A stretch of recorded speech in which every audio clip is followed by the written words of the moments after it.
Daniel Hannan is a Conservative MEP for South East England, and he is the man who arguably did more than anyone else over the past few decades to turn Brexit from a dream to a reality. His latest initiative is the Institute for Free Trade, which we'll be talking about today. I'm Robert Colvile, I'm the editor of CapX, which is a fantastic website which you should all be subscribing to. We write stuff about why capitalism is great and the free market needs defending, an agenda which the Prime Minister has only recently converted to. And we send out a daily email with all of the most interesting stories on politics, economics, technology, and all the rest of it. And I should just say that we're here with our friends at the Centre for Policy Studies, the think tank co-founded by Margaret Thatcher, which is our parent body, and if you're interested in their publications or signing up to be a member, which is fantastic value, then there's a stall at the back afterwards next to the wine. So I'm going to speak for about half an hour, 45 minutes, I guess, and then we'll pass the microphone around. As ever, the shorter your questions, the more time Dan will have to answer them. Anything which doesn't sound like a question or starts with "this is more of a comment than a question," or gets into its sort of fifth minute, I'm going to start making annoying noises into the microphone. It's the only language some people understand. So Dan, let's start with an easy one. Which is worrying you more, the progress of the Brexit negotiations or Jeremy Corbyn? Jeremy Corbyn. Yeah. It's more a comment than a question. We'll see you again next year.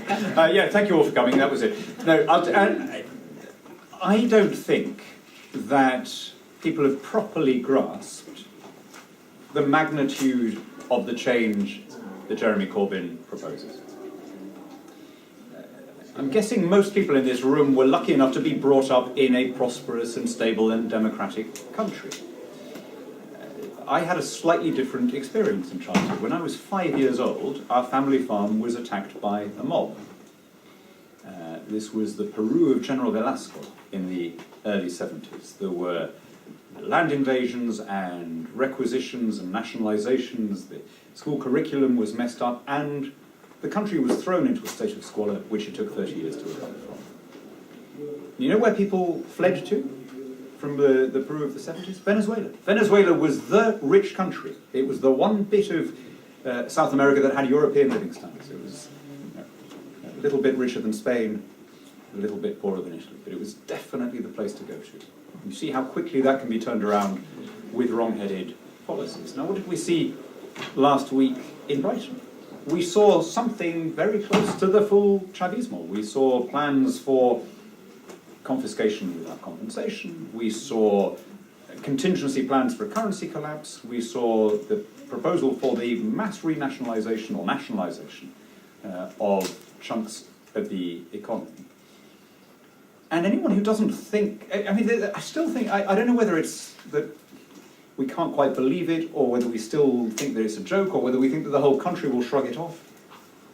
But when you look at the combination of that agenda and the levels of support it's now attracting, especially from younger people, the whole game is different now. When I was doing politics at school, I think the assumption behind the curriculum was we don't do extremes in this country. We've never had a fascist MP, we've only had 2 communists, we leave extremism to hot countries where leaders wear sashes and sunglasses and peaked caps, right? It's not what we... That's suddenly looking a very precarious assumption. And anything that isn't about saving the country from that, frankly, next to that, who cares what kind of deal we get to the EU? That's going to be the least of our problems if we're dealing with a Venezuelan-style policy being... I even heard someone in Brighton, without irony, on the news talking about it as 21st century socialism, Chavez's slogan. That is the magnitude of what we're doing. But Raphael Baer in the Guardian wrote a kind of widely circulated piece, which basically put the blame for this on you and your colleagues. It's saying that effectively the Tories thing has always been that they are the party that can manage the economy, the sort of sensible grown-up party, the party of people like Philip Hammond, who stands on the stage, and even when he's talking about the need to defend free markets, sounds like he's updating you on the annual kind of statement of accounts from the business. But Brexit, by its kind of sort of dreamy-eyed romantic nature, has licensed the dreamy-eyed romanticism of the Corbynites. That you guys have essentially said, you know, this is our vision for Britain, and who cares about the sort of trifling details? So they can say the same thing, and you can't then hit back at them by going, you know, like for example, Andrew Marr, you know, Theresa May said Labour will cause a run on the pound, and Andrew Marr basically said, what, like the run on the pound that you've caused? Well, I think there has been a rise. The one thing that Corbyn said in his speech that I think was spot on was when he said politics has caught up with the crash. And this is something, as you know, that I've been saying since the crash, pretty much. And it's happened in every country. I don't think this is a Brexit phenomenon. It takes different forms in different places.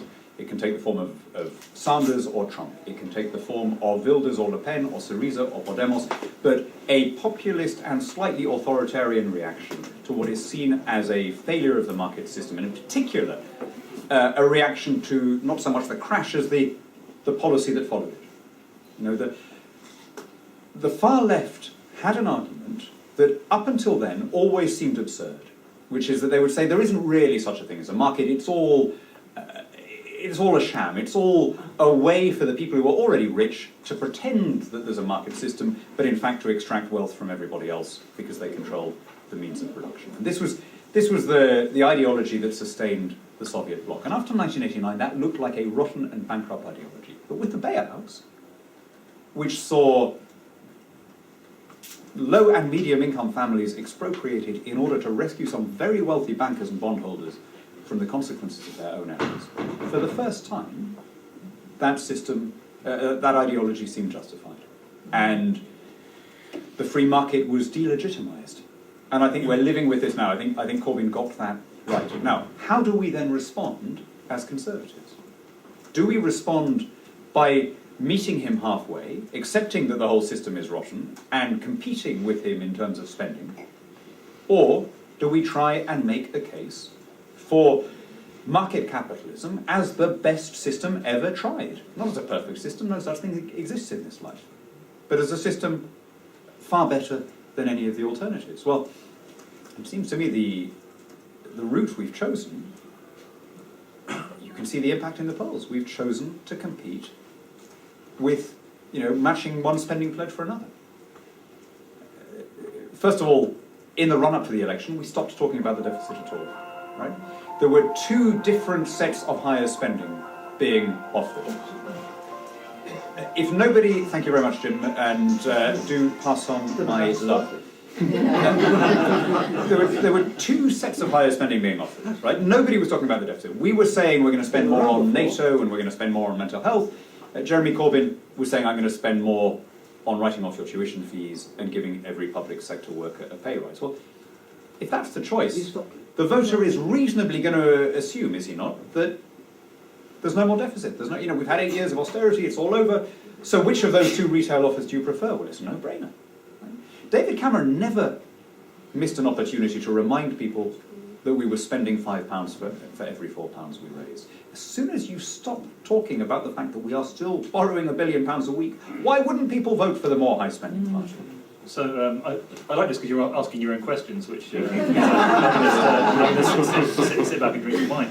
But I mean, you'll see in the recent polling from the Legatum Institute, which basically said that actually nationalisation is quite popular. That you know, everything from, you know, banks is 50-50, and then you know, even Tory voters, even Tory voters by sort of 2/3 majority want to nationalise the railways. I mean, how do you? I mean, surely just. I mean, I say this as a sort of devil's advocate thing because it's my job to shout about the free market, but surely just shouting about the free market isn't, you know.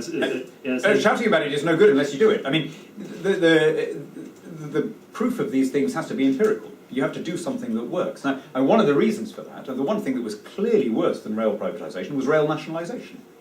But if you're not old enough to remember British Rail, you may struggle to believe what I've just said, because of course the way it was done, there were problems with rail nationalisation. It's just that the alternative, on pretty much any measure actually, you know, not just that the trains received a bigger subsidy and performed less well and carried fewer passengers and were later, but you know, had more accidents. I mean, you know, but we've sort of forgotten all of that. Here's the thing: markets are, in the exact sense, counterintuitive. They don't go with the instincts and intuitions that we developed as hunter-gatherers. A million years of evolution have encouraged us to want to be self-reliant, to want to hoard food, to provide against famine. And so the basis of the capitalist system, which is depending on strangers, is running up against our G nodes. And that's why all of the free market reforms are always unpopular until they happen. Every privatization in the 80s was loathed until it had happened. You know, the deregulation of agriculture in New Zealand, the dropping of tariffs, these things are always opposed because they seem counterintuitive.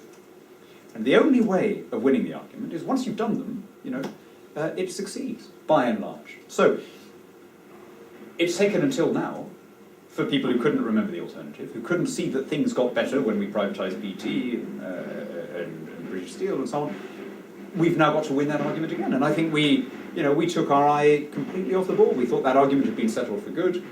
And of course, people coming new to it revert very naturally to the instincts and intuitions of our Palaeolithic brains. And we need to show them again why that's not true. Sure, but you must accept that politically at least Brexit makes that a lot more difficult, not least because of the way it enmeshes the Tory party within the attempts to find some kind of deal and then to justify that deal and find a consensus for whatever that deal is.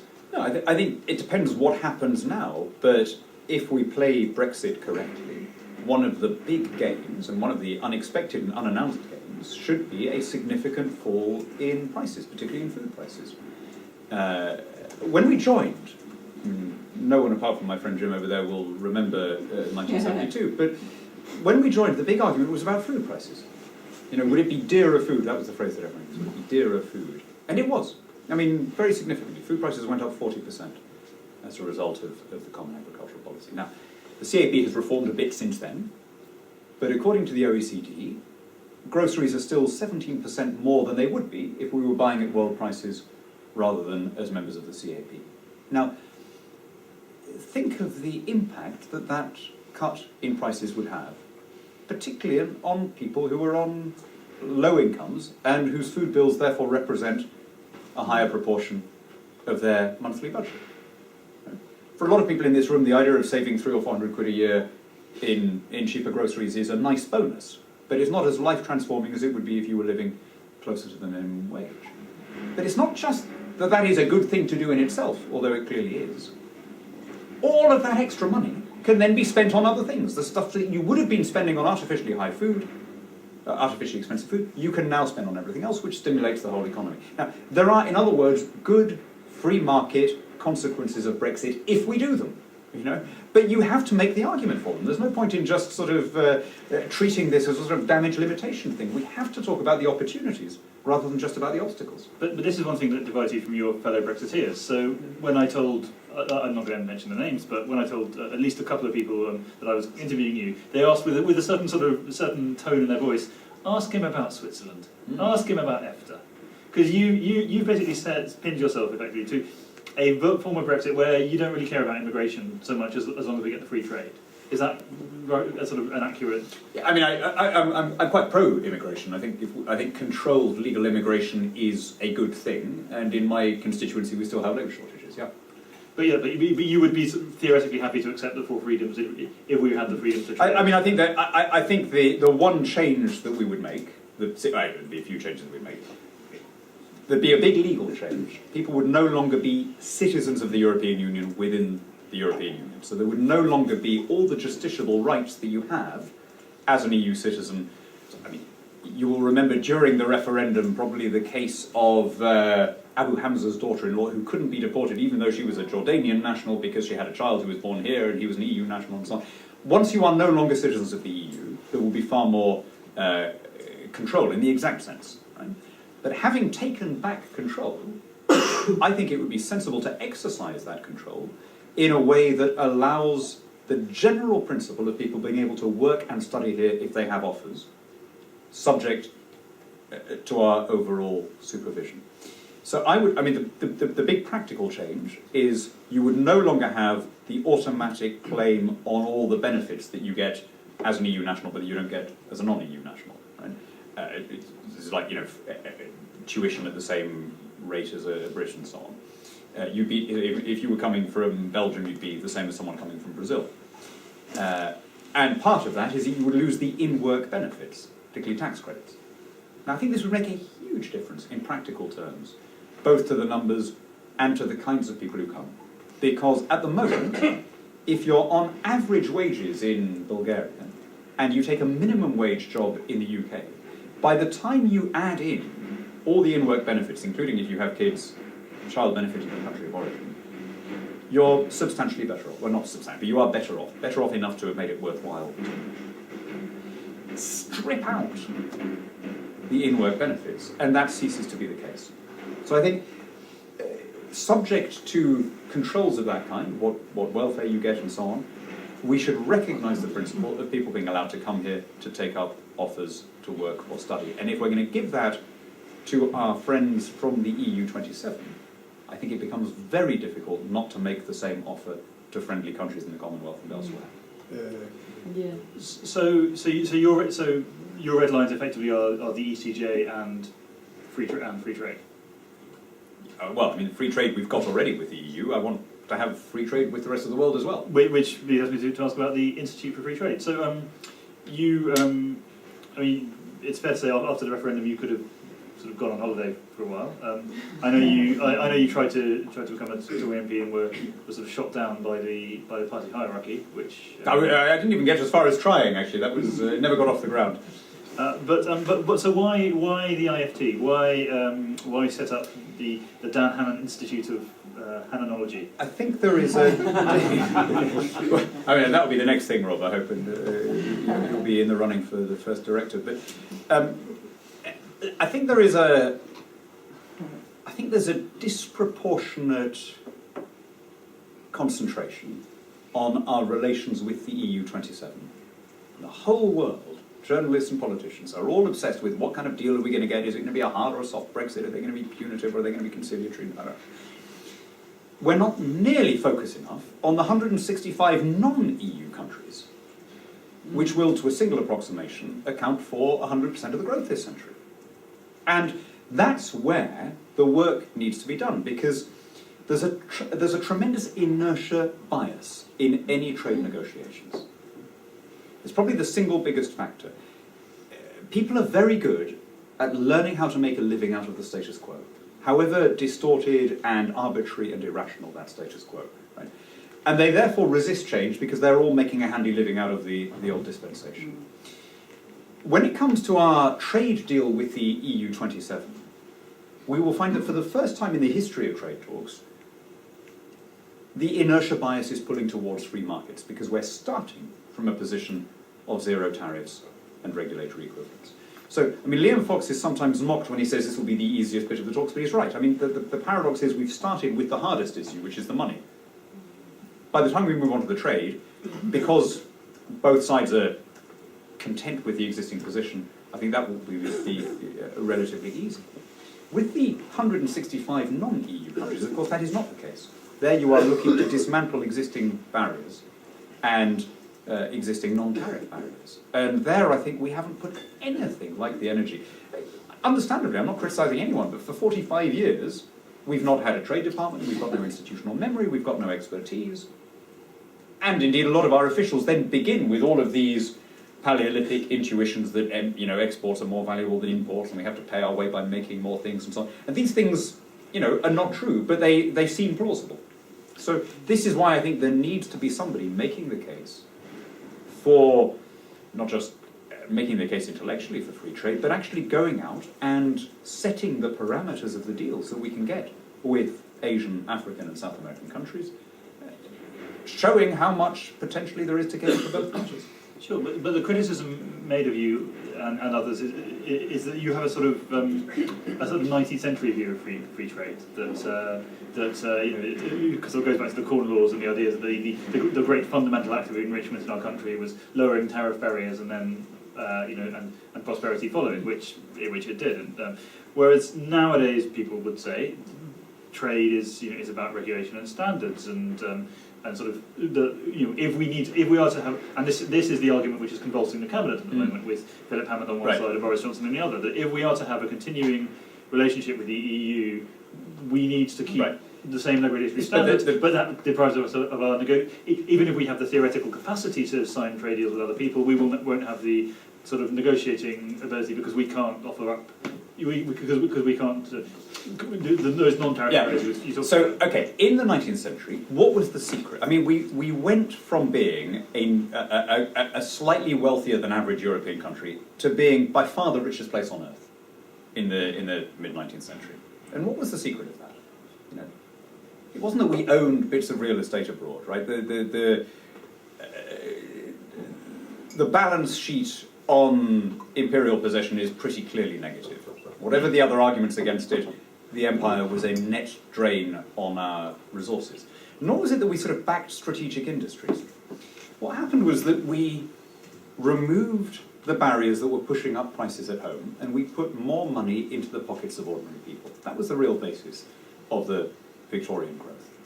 And we kept a lead far ahead of everybody else until the rest of the world caught up and started copying us, which, by the way, was really good for us, right? Because it meant that they had more money, which made them better customers. Even at that time, there was a great argument, very, very similar to the one we have today, about the transition from agriculture to industry. The Tory party, the Times, the protectionist interest at the time said, look, these newfangled factories are never going to provide enough real jobs. Everyone knows that the real jobs are on the land.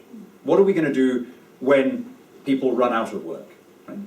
And of course, we didn't have, as countries have now when they're industrialised, we didn't have the route map of other people who'd gone before. We were the first people to do this, which is why it was so traumatic for us, and why we still have this sort of dark satanic mills folk memory, right?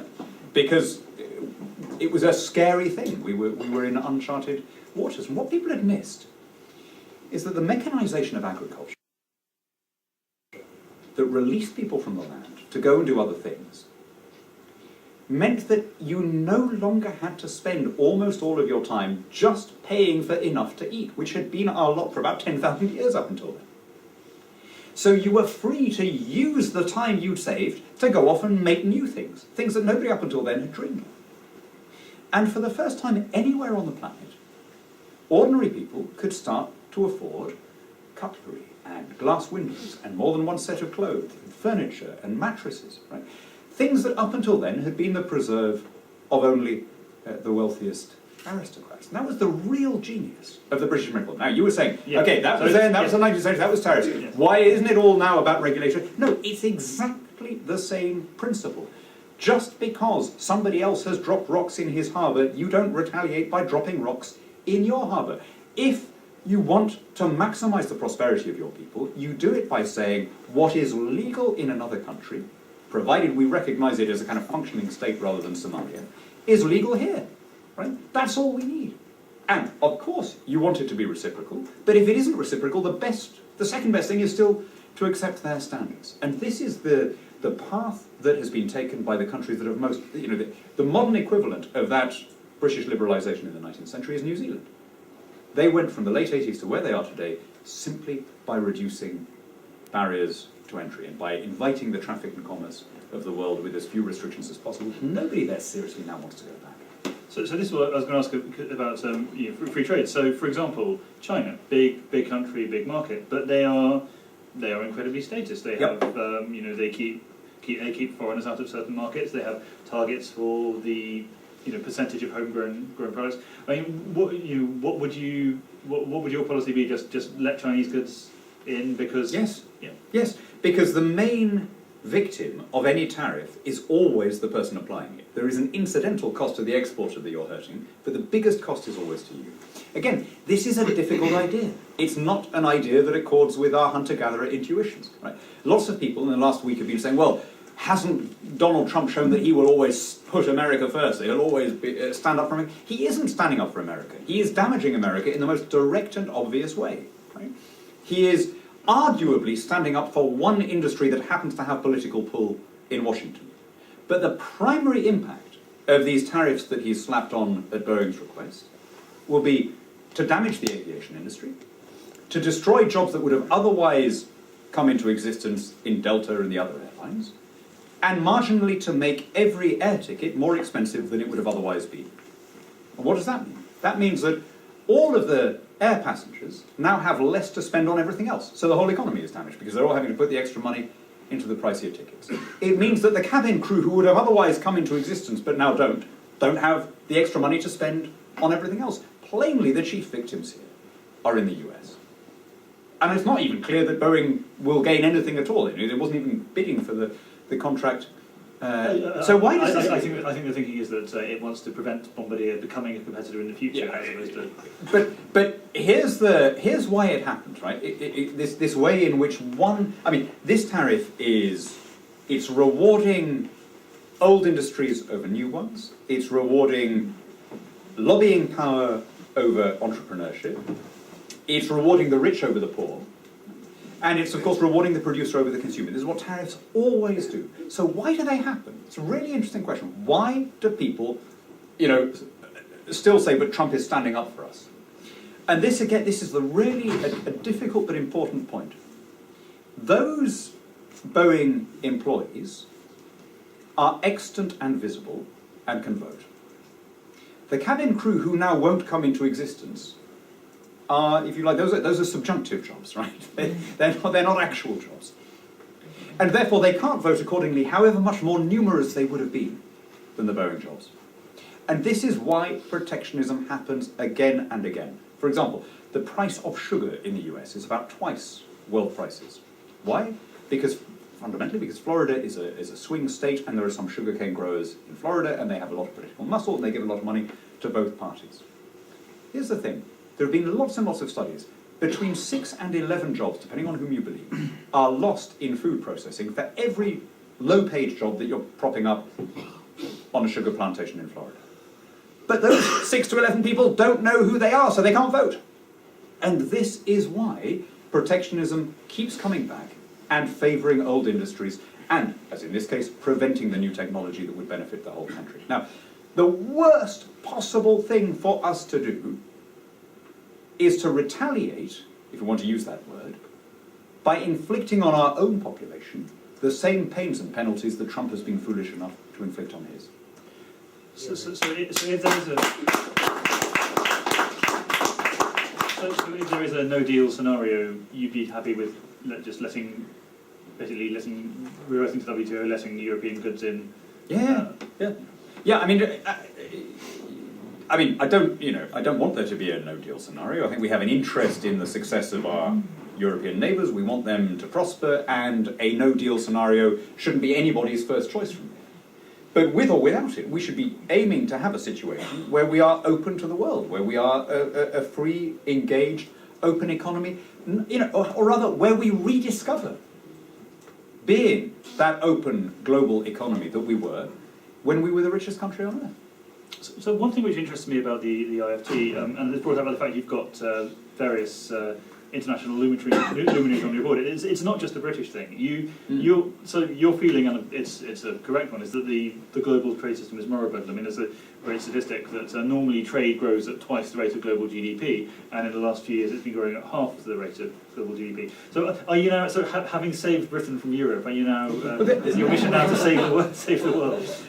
So I'll leave that to Gordon Brown. But you're right. I mean, the world trading system has been... I would argue that the last significant breakthroughs in trade liberalisation were NAFTA and ASEAN in the early and mid-90s. I don't think there has... I mean, of course, there have been some small acts of trade liberalisation since then, but nothing large-scale. And what you've just described, the slowdown of trade volumes, is a consequence. And, we have to accept that this is partly driven by public opinion. And this, I just think, is the biggest paradox of all. Free trade has been the greatest instrument of poverty alleviation ever.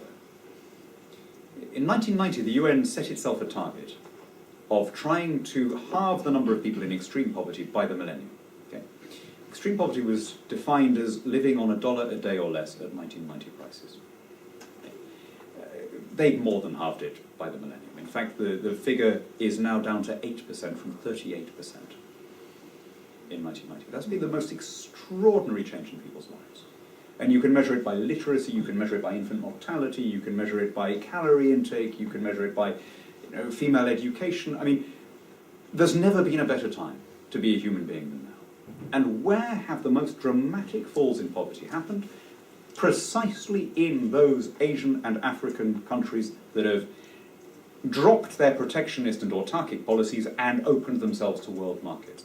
So how, with this evidence of transformative global prosperity staring us in the face, how is it that principled people, idealistic young people, around the world in developing and developed countries are protesting G20 summits and occupying stock exchanges and demonstrating against trade deals, thinking that they're standing up for the poor against corporates, when they're doing exactly the opposite? Nobody gains more from the distortions than the big multinationals. Nobody gains more from their lifting than the poorest people in the poorest countries. But isn't the problem there that, again, we come back to the issue of regulatory harmony versus, these aren't trade deals where you say, after we've signed this trade deal, bananas will get cheaper. They're trade deals where you say, after we sign this trade deal, there will be a mutual recognition of standards so that, American financial firms can operate in the UK and UK financial firms can operate in the, CETA, the Canadian deal, has an entire chapter on sort of human rights and these great big things like TTIP and CETA. They are not trade. That trade trade has moved into a different sphere. I suppose would be the allegation. It doesn't need to.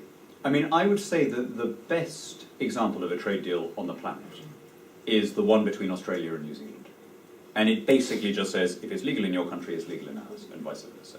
They do have a clause that allows you to challenge something, right? And that's fine, and keep that as to reassure everybody that, you're not sort of ceding all control over everything. But nobody's ever triggered that clause. And you didn't need to get into human rights or climate change or any of these things. I mean, those are all perfectly important and useful topics, but they're not to do with trade. The trade is just about mutual recognition, and then talk about the other stuff. So, I think that's I suppose the question is how would you convince the EU to go along with it? Well, I think it's always useful to be able to point to an existing example. And as you know, I've always felt that what the Prime Minister said in Florence was, we want to be not so near as Norway, but closer than Canada. I mean, that was pretty much it, wasn't it? I mean, minus the alliteration, that was her core message. Well, I mean, that's as you know, that's where I, since before the referendum, said is the ideal, not as a kind of acceptable compromise, but as the best possible outcome. And that's broadly the kind of parameters which contain where the Swiss are now. They have free trade with the EU. There's no tariffs, there's no trade barriers. They have, in some areas, copied the single market themselves. They have a bilateral treaty where they say, we will do what you do, and there'll be a bilateral arbitration mechanism. And in some areas, they choose not to do it. But they are outside the customs union. They're free to sign their own trade deals and have signed their own trade deals with Japan and China and the Philippines and so on. They're outside the common agricultural policy, they're outside the common fisheries policy, they're outside all the criminal justice stuff, they're outside all the defence stuff, and they are a sovereign country. There's no mechanism for EU law to be imposed by their courts on their own territory. Now, I can't help but think that the Swiss are doing pretty well, right? 82% of Swiss oppose EU membership. And are you surprised when you look at the standard of living in Switzerland compared to the standard of living in the EU? So I think they are a really good model of how you can have trade and cooperation with the EU. They opt into quite a few EU common programs on things as associate members, great. Obviously they're surrounded by EU territory, they export a lot more to the EU proportionately than we do, but they're a sovereign country. And I think that should be our model. We want to have the closest and friendliest relationship with our 27 EU allies, as is compatible with being a sovereign country. So one final question before I open it up to the floor.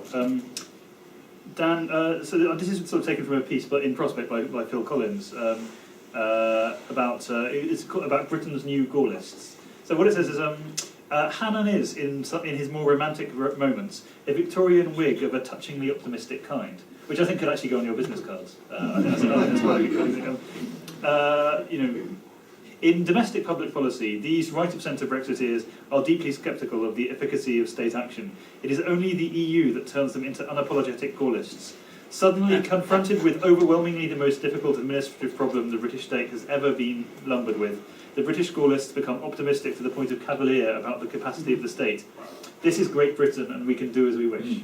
So how optimistic are you about the capacity of the state to do what needs to be done over the next 2 years, 4 years, however long in? The problem, I'll answer that in full, right? The problems with a no-deal scenario are not the problems that are generally supposed. The danger of a breakdown is not really about the WTO. I mean, WTO terms provide for very, very easy trade. I mean, another way of putting WTO is we'd have the same kind of deal with the EU that America or Australia has, right? That isn't the real problem. The real problem is that, as we argued during the campaign, for 45 years, the EU has run a chunk of our internal affairs. So the legal infrastructure that we would have developed through bilateral treaties over those 45 years, as other neighbouring countries of the EU have done, just doesn't exist here. So what happens if we leave the EU with no deal at all? Well, if it were to happen tomorrow without any preparation, we would find that none of the things that we've contracted out to the EU have legal force outside it. Our driving licenses wouldn't work as international driving licenses. You know, our patenting rules wouldn't be registered under the international authorities, etc. I mean, I could give you 20 examples. Our airlines, our airlines, etc., etc. Now, these are all remediable and short-term problems. Okay, they are soluble problems. So to answer directly your question about my faith in the capacity of the state, I do not have great faith in the capacity of the British state to solve all of these problems simultaneously in the time available.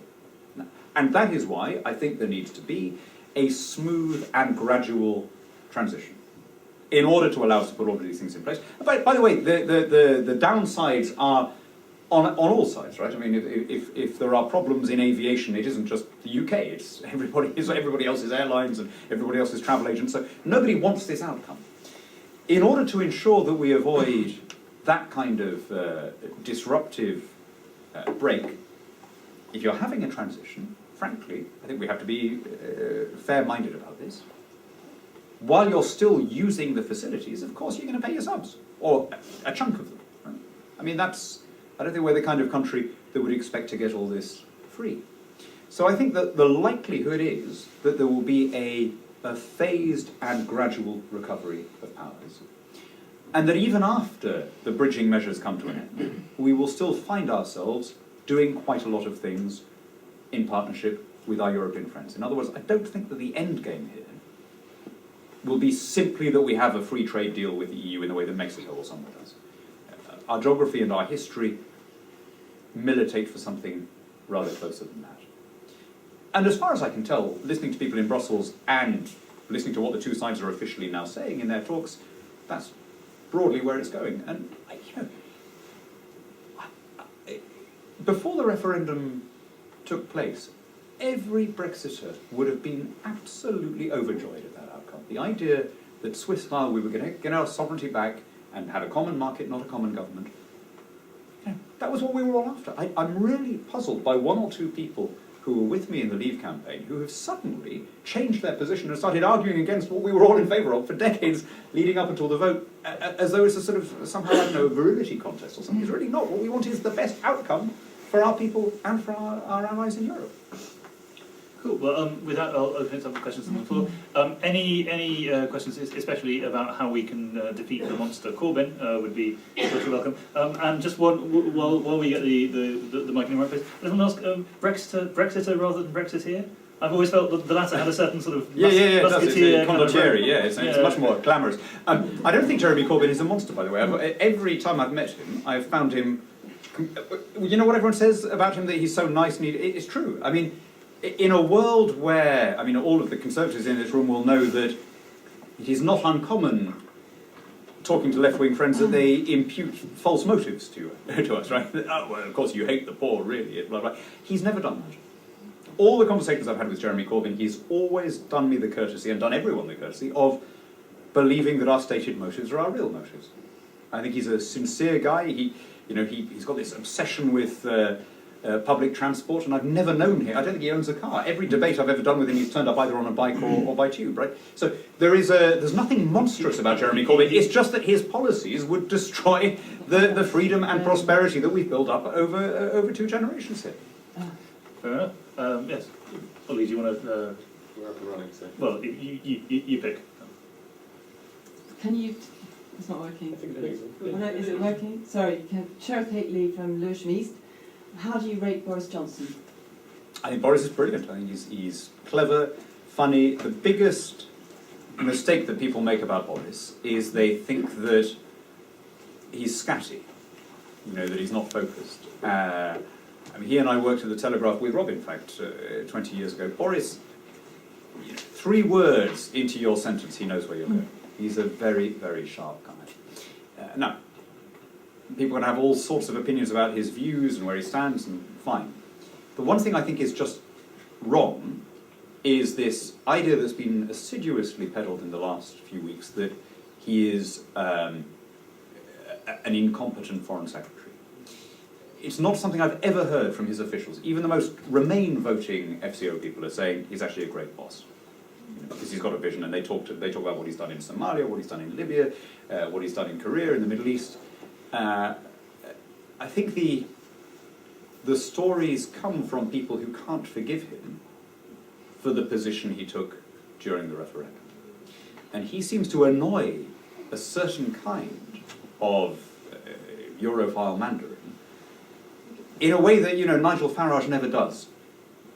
Because Boris is regarded as the class traitor. He was the Brussels-educated, multilingual, clever Oxford graduate who should have been on their side and wasn't, and that's what they find very hard to get over. Some question. Have you found yourself? Yeah. You appear to assume a particular place in the demonology of the Remainers. Is that a comfortable position to be in? That's politics, but no, that's right. It's the same class traitor thing. It's something you get from educated metropolitan people who I think are just annoyed because they can't believe that someone who isn't fussed about immigration and so on didn't come to the same view that they did. Margaret Thatcher said that every generation has to refight the intellectual battle for the free trade and free market, and we're clearly at that stage now. It's interesting that young people, of course, who use Uber, who use Airbnb, etc., are being told by people like Mason they should go. So I think the argument we've got to put must surely be what will disappear if you go down the status road that new technology is bringing. And I think Philip Hammond made one good point this morning about artificial intelligence, robotics, etc. The 4th industrial revolution will create new jobs. But I do want to ask this question. If you deal with the big banks, the utility companies, etc., it is bloody difficult to get any change or get any service, because the free market is about having information. They make it difficult in their contracts and their tariffs for you to understand them. We've seen a little bit of... So if you could hurry through to the question bit. We've seen a little bit of liberalisation on railways on the internet, so you can pick the train fares. What can we do to ensure that the big, almost semi-monopolies behave in a free market? We create monopolies when we increase the compliance costs to a degree that forces consolidation because small operators can't afford them. And that's what we've done with banks.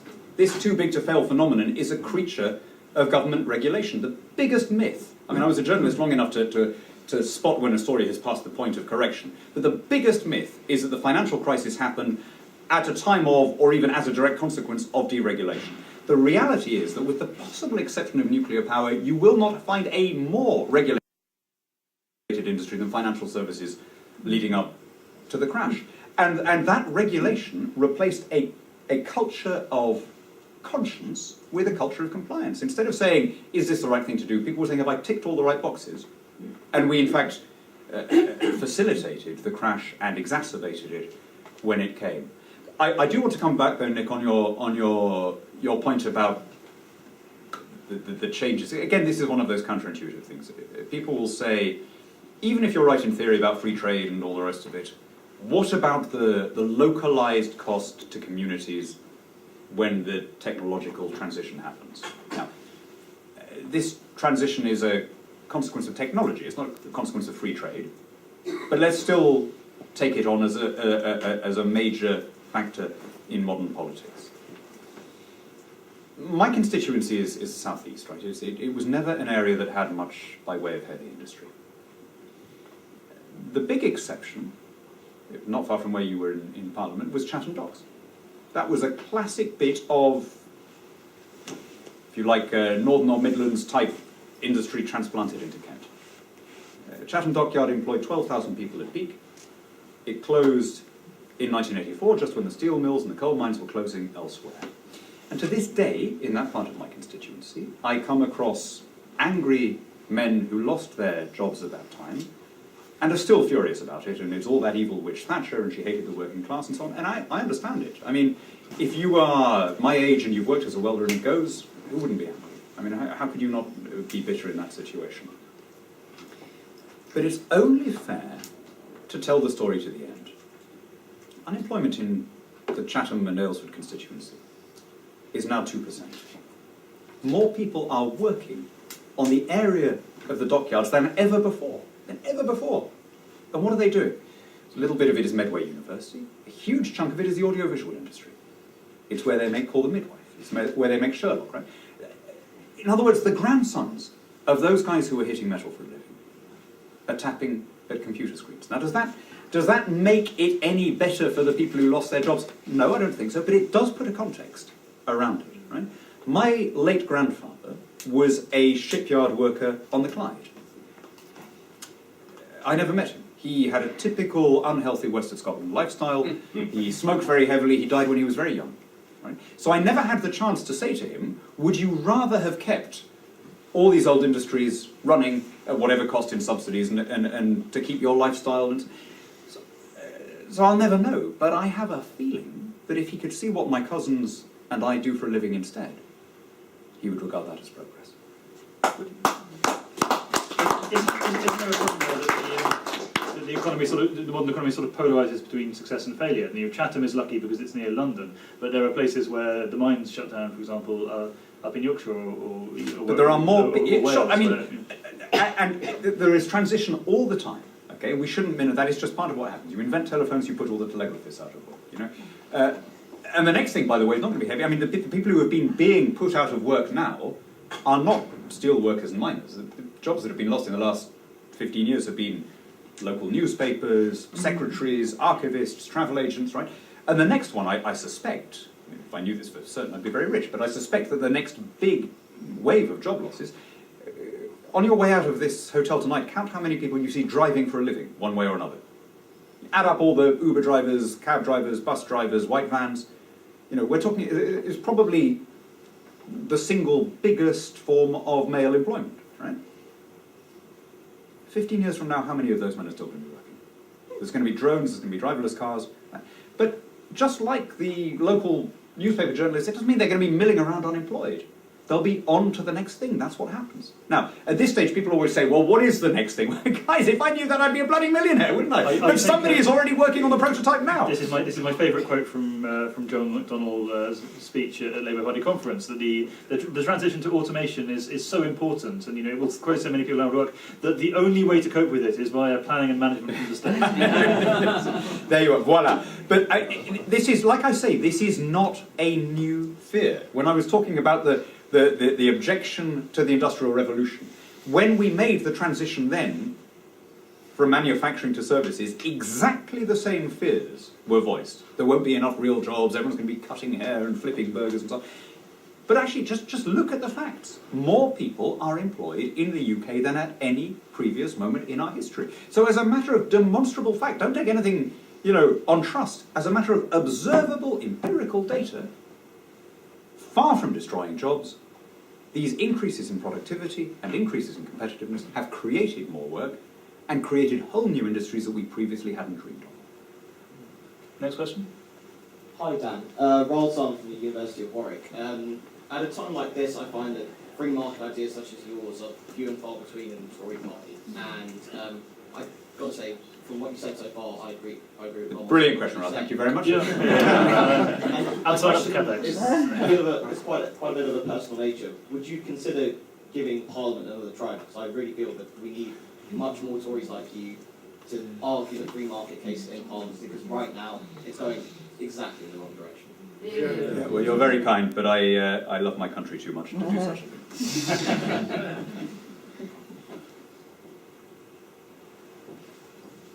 Hello.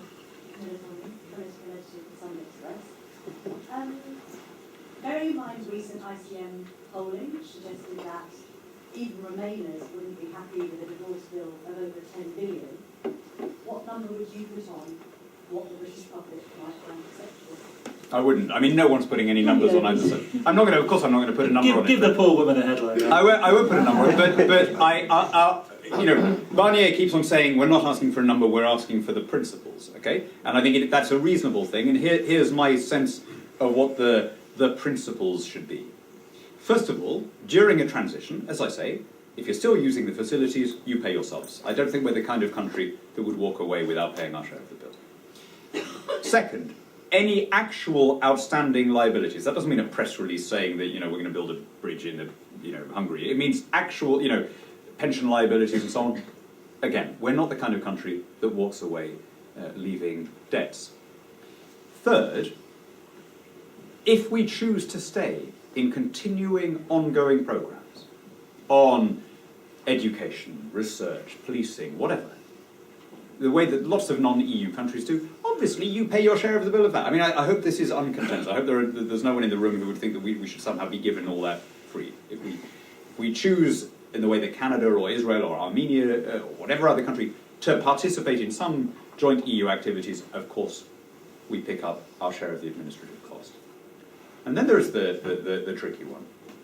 Do we take a generous interpretation of some of these items for the sake of goodwill and for the sake of a cordial and amicable deal? Well, to give the obvious answer, it depends on what the overall deal is, but I would just make this point. We have an interest in the success and prosperity of our immediate neighbours. A wealthy neighbour makes a good customer. We don't want to leave the EU in a way that causes the euro prices to flare up again, or that causes some other economic downturn on our immediate doorstep, because we will be immediate victims of it. And so, whether you're looking at the transition, the eventual costs, we should be looking at a win-win scenario. We should be looking at an outcome which is advantageous for both sides, and we should do our calculations accordingly. Hi, Dr. Andrew Mycott, University of Huddersfield. You've been a vocal advocate of the Anglo-sphere and writing about potential trans-river networks to develop new trade links. We recently held a conference in London, British Academy, where we brought in people from around the Anglo-sphere to discuss the potential. And one of those speakers was John Ravenhill from University in Canada. And he noted that over the last 70 years, if you look at the general trade agreements that are signed, they're based on regionalism, and that regional density is what defines the different ANZAC countries and also Canada and the United States. And then also the way in which those economies are developed means that they synchronize very closely through those trade agreements, and so that it makes it very difficult to trade outside of those regional frameworks. And he summarized it by saying that basically geography trumps history. I wouldn't go to what extent you might say, give us a counter-argument, say that history might trump geography. Yeah, I think that is. I mean, I've heard this argument before, and I reject the data. And in particular, I think that the interpretation of the data is based on begging the question. It uses X to prove X. It looks at the integration of European trade, which is the single economically biggest bit, without factoring in the idea that the common external tariff and the customs union has itself created this geographical increase in trade. So the UK did not do the majority of its trade with the EU, or anywhere close to it, until we joined. You know, there was an artificial redirection of our trade when the common external tariff was phased in the 1970s. We were no longer able to buy the Argentine beef and the New Zealand lamb and the Canadian group cereals and so on, and our trade was pushed towards the EU. So when you then see a study that says this is proof that geography trumps history, I would say that it is confusing cause and effect. Even despite 45 years, or not quite 45 years because the tariffs came in the mid-70s, but 40 plus years, what is our single biggest trading partner? Single biggest trading partner? United States, exactly. Single biggest investor? United States. Single biggest destination for our investment overseas? United States, right? That tells me that language, law, the same accounting system, etc. counts. Now, in a way, that's kind of obvious, isn't it? And in an age when communication is easier, when we have cheap flights, when we have the internet, the geographical proximity argument becomes less and less relevant. It's much easier now to trade with New Zealand than it was before 1972, when, I mean, even phoning New Zealand was a hellishly difficult thing to do in those days, right? Let alone being able to chat by email. So I think we need to be raising our eyes. And none of this is to say that EU trade is unimportant. It may become less important over time. In fact, I think remain or leave, everyone would agree that just through the changes in demographics, it is bound to become less important over time. But 44% of our exports is a hefty chunk, right? I'm not for a moment suggesting that we should walk away with that. But there's been a disproportionate focus on that falling percentage rather than on the growing markets in Asia, Africa, and the Americas. And I think that we now have an opportunity to rectify that difference. By the way, I just want to say one other thing about the Anglo-Saxon, because one of the... I've noticed that it's fashionable to smirk when people say this, or to assume that it's nostalgic, or even that it's racist. And one of the things that very often you get is, oh, so what is it that all these countries have in common? All these white countries. Which of them is a white country? Australia, New Zealand, US, which of these isn't?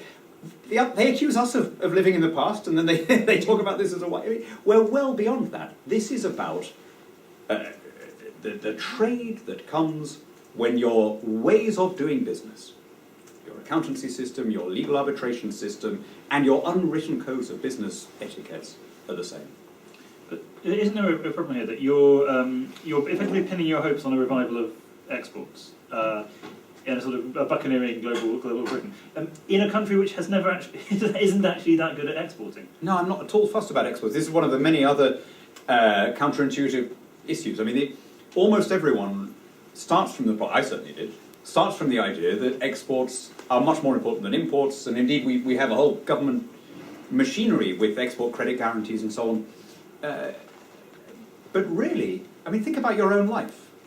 Think about if you suddenly find that you're buying more because your corner shop or your supermarket is giving you more stuff. How is that a bad thing? I mean, how is your deficit with that supermarket a bad thing? You're getting more of the stuff you wanted. It's a goods surplus. Now, I know this is probably the single most difficult idea, or the single most counterintuitive idea in the whole free trade package, right? Maybe the best way I can illustrate is by asking you all a question. Have a guess. Those of you who say we're not making enough things, we need to sell more stuff, have a guess at what year we last ran a surplus in physical goods, a trade surplus in visibles. Right? 1970, 1960, 1890? Before the 1890? Before the First World War. 1828. Right? We have had a deficit in physical goods since 1828. And do you know what? We've done all right since 1828. We became the wealthiest country in the world after 1828. And we held that lead until everyone else started doing the same thing, which was great, as I said earlier. Right? We've had something like a 30-fold increase in our standard of living since 1828. So plainly, selling more stuff than you buy is not necessary to underpin a rising standard of living. It's a difficult point. A trade minister yesterday said, we're doing really well on attracting investment, but we're not doing nearly so well on exports. There's a reason that it's called the trade balance. Those two statements complement each other. The better we start doing on exports, the worse, necessarily, by mathematical gravity, the worse we will start doing on inward investment, because there's only two things that foreigners holding pound sterling can do with it. They can either buy our goods or they can invest it in the UK, right? The figure always in the end adds up. Now, is it particularly disadvantageous to have inward investment rather than a big trade surplus? No, it makes no difference, you know. Countries can sustain a trade deficit, unlike a fiscal deficit, pretty much indefinitely. All that's really necessary is that you have a competitive economy and that you have people wanting to come and do business because your fiscal and regulatory environment is attractive. That's it. Next question.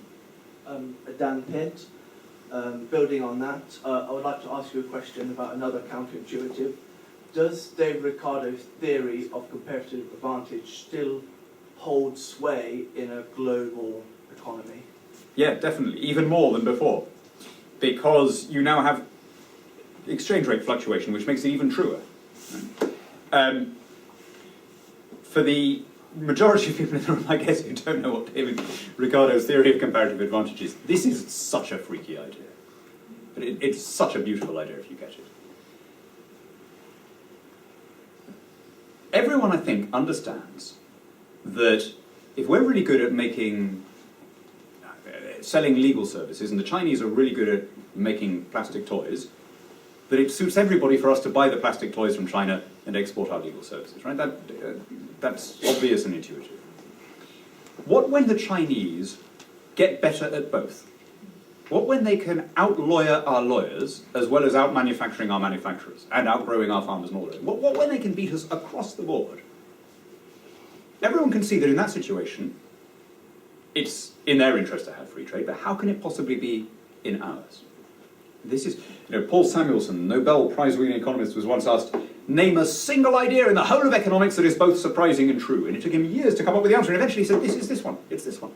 He said that it is true need not be argued before a mathematician. It was a mathematician who'd asked him the question. And that it is surprising is attested by the fact of how many intelligent men can't get it even after it's been explained to them. Okay, here's my attempt to explain it in a short time. There's a video on YouTube. There's a great video on YouTube. There's a really, really good video on YouTube that shows it. In fact, there's more than one. There's lots. But here's my rough attempt. Winston Churchill was a great bricklayer. The trowelmanship, if that's a word, on his wall that he built around Chartwell is beautiful. And he was really good at building walls. But he had, I think most of us would recognise, a comparative advantage as a speech giver, a politician, a national leader, and ultimately a winner of wars. So if Churchill needed some building work done during the Second World War, would it have made sense for him to do it himself? Or would it have made sense for him to get in a builder, even though he, Churchill, could have done a better job than the builder? Yeah. Right? Churchill, I think most of us can see in that situation that even though Churchill, like China in the trade analogy, has the absolute advantage, it still pays him to use his time doing something differently and to buy in the other service. It is once you see that this is true, look at the videos that Robbie is talking about. I'd be surprised if that has on its own convinced you. The whole notion of trade being a competitive, defensive, offensive, bartering with chips and so on, all of that becomes redundant. And you recognise that really, as long as you are not putting rocks in your harbour, as long as you're opening your markets, you are always going to be better off as a country. Like I said, we did this once before, and the countries that have done it since. In this age of regulation and integrated services, the Hong Kongs and the Australias and the New Zealands, they have all prospered to the extent that it becomes a consensus. And it becomes a mad position to altogether. I mean, a great example of this, of course, is agriculture, where people sort of fret about how much of our own food we're growing, as though it would make rational sense to build greenhouses and try to kind of make our own bananas rather than importing them from. It's a very old idea. I mean, Adam Smith, in his Wealth of Nations, said it would be possible, by use of greenhouses, to grow vines in Scotland, and from those vines to press juice that we could then turn into wine at around 30 times the cost of doing the same in Bordeaux. He says, would anyone regard it as a sensible investment to ban claret in order to sustain the Scottish wine industry. Right? But actually, I mean, he's giving an extreme example, but it's no different from the arguments that we hear about steel or agriculture or whatever it is. This country has not been self-sufficient in food since the 18th century. Again, that bothers our hunter-gatherer brains. Oh my goodness, what are we going to do? Here's the thing. The more we began to buy from diverse sources at world prices, the more secure our food supply became. By the 1950s and 60s, the whole world was beginning to catch on to this, and all of these policies of protectionism and self-sufficiency in food were gradually being abandoned, and you know what? Famines started disappearing. Because the paradox was that if you tried to grow all of your own food, you were vulnerable to any localized disruption. But if you were buying from a diverse supply all over the world, then there was always going to be a surplus somewhere. And so the more you opened your market, the less you fussed about being self-sufficient, the more, not only the more secure, but the cheaper your food supply became, and the better off your population became. These are all the steps of the counterintuitive. I hope that, by the way, the amount of time it's taken me to get onto these things is demonstrating why we need an institute for free trade, why somebody needs to be making these arguments to a sceptical population. Yeah. So we've got about 5 or 10 minutes left, so if we can try to rattle through some more questions, and I'll try to stop interrupting. I'll try and keep it brief. Away from free trade, there was a new word or phrase entered the dictionary earlier this year called post-truth, and it's basically the idea that mass empty opinion is more important than substantial arguments. Mm. Now, I think the general election showed this, that it was at Twitter, the empty opinions which were held for no more than 2 minutes, that were more important than the very substantial arguments that you're giving today. How do you think we combat that? It's a really, really interesting point. I mean, I don't know if anyone here has ever watched Russia Today, or RT as it's now called. I mean, you see it in hotel rooms. And there came a moment, I don't know, about 7 or 8 years ago, when it stopped being a relatively sophisticated propaganda channel and became a cartoonish propaganda channel. I mean, I think that was when they hired George Galloway. There may have been a connection between those two facts, I don't know. But, I mean, you'd watch it and you'd think, a 5-year-old could see through this. Who are they trying to kid? What's the point? And of course the point is to delegitimize all news. The point is that you see this enough, and eventually you think, you know what, it's all bollocks. CNN, Russia Today's, BBC, it's all the Fox, it's all bollocks. Right? And I think that's actually happened. I think one way or another we've got to the point where we distrust in a way that we never used to these mass media. And I think, the US election and so on are part of that phenomenon. In the end, I think it will sort itself out. It will find a new equilibrium. A relatively small number of semi-monopolistic media have lost their dominant market position. We are now in a cacophony of competing interpretations. And eventually, out of that din of all these clashing interpretations, people will find some accuracy will emerge. That's big, because as J.S. Mill used to say, as long as you have the free exchange of ideas, the good ones eventually drive out the false ones. But I'm afraid we're in this transition now. We're in the transition from one kind of medium to another. And yes, this fake news is a manifestation of it.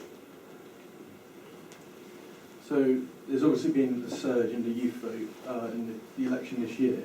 And I've been at University of Manchester for a couple of weeks now, and I have noticed that overwhelmingly the students and the staff teaching them have a very strong left-wing view.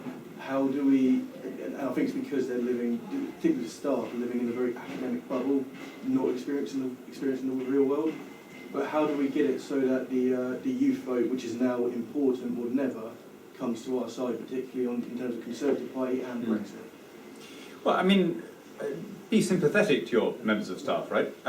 Think about it from the point of view of an academic. He's generally, or she's been winning prizes since they were at school, right? They've been bright, successful, and now they are earning not very much money, while the idiot at the back of their maths set who messed around and became an estate agent is living much better than they are. So are they going to conclude that there's something wrong with them? Or are they going to conclude that there's something wrong with the capitalist system? human nature being what it is.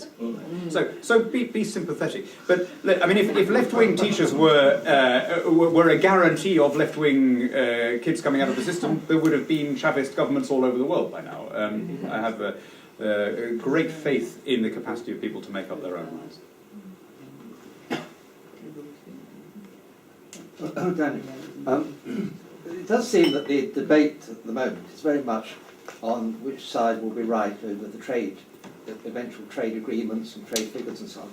But didn't Mr. Juncker's speech the other day point out that there were certain issues that we had to tackle sooner or later, and one is not wishing to become one state, and possibly another is wanting something other than the European Court of Justice. So there were certain big issues that don't seem to be getting aired as much as the day-to-day trade. That's right.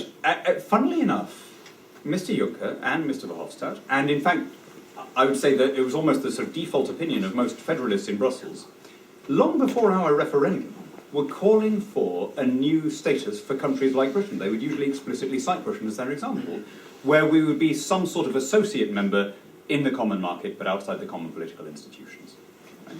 And of course, that's what most people in this country wanted from the start. If David Cameron had been able to deliver that kind of outcome in the talks, he'd have won, almost universally, including with my enthusiastic support. That was, that was the British problem, or from our perspective, the European problem right from the beginning, that we wanted the economic links, but not the political union.